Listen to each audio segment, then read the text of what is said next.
We know a centre-back obviously is the main target. So along with the front forward that we're talking about and a centre-back, is there any other known positions that you feel between now and the end of the window, Matt, you can see Spurs targeting? Or do you feel if we get those two in, Spurs' business is done? Well, I know for sure that Ange's preference, if he got an ideal January, and in this order, would be centre-back, forward player.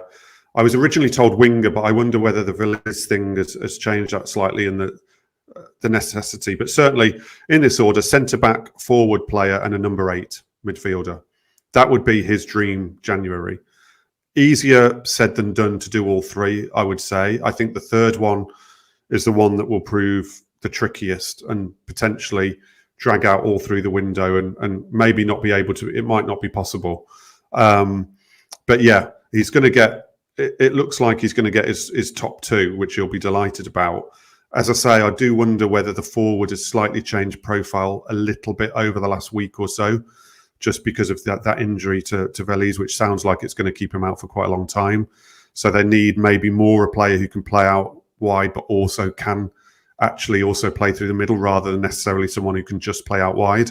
So yeah, the short and long of it, that is his dream January. Centre-back, forward, number 8. As Tottenham are reportedly close to completing the signing of RB Leipzig and Germany striker Timo Werner. The 27-year-old is set to join Spurs on loan until the end of the season as Postecoglou looks to bolster his attacking options, like you mentioned, with that injury to Alejo Veliz and, of course, with Son at the Asian Cup.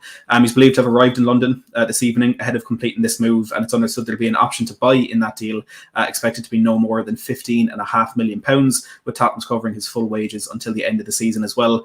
Werner definitely has a point to prove after a less than spectacular spell at Chelsea. But can you tell us how this deal has come about?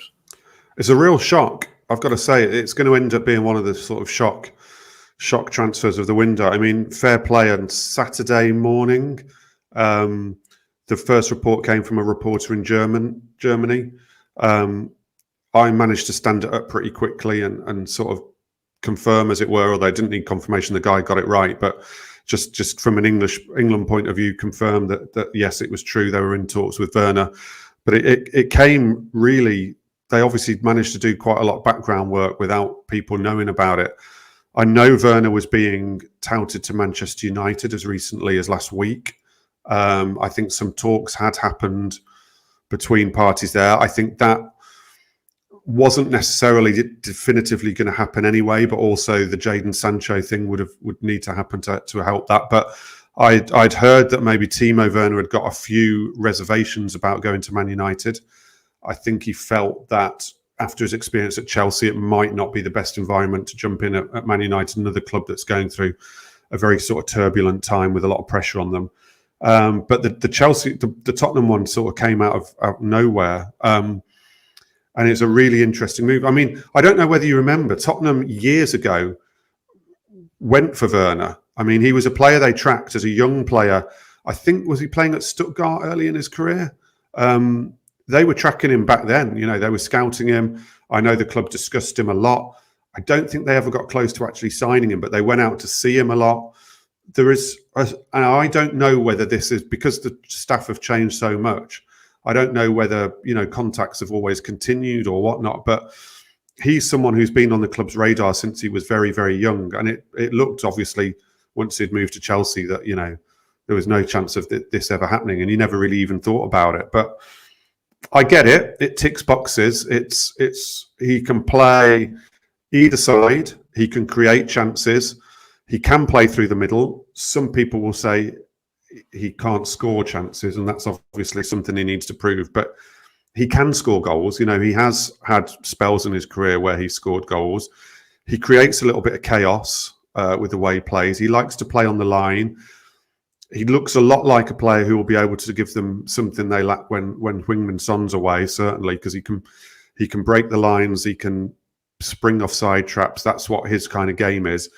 If someone can teach him to stay on side, he's a real weapon. He does get caught offside an awful lot, and that was even before VAR. But I get it, and it's kind of, I'd say no transfers, no risk, because I always think that there can be a downside to any transfer, even if you don't pay a fee. But as far as a January transfer can be a little bit of a shot to nothing, no risk transfer, I think this gets as close as you possibly can get to that.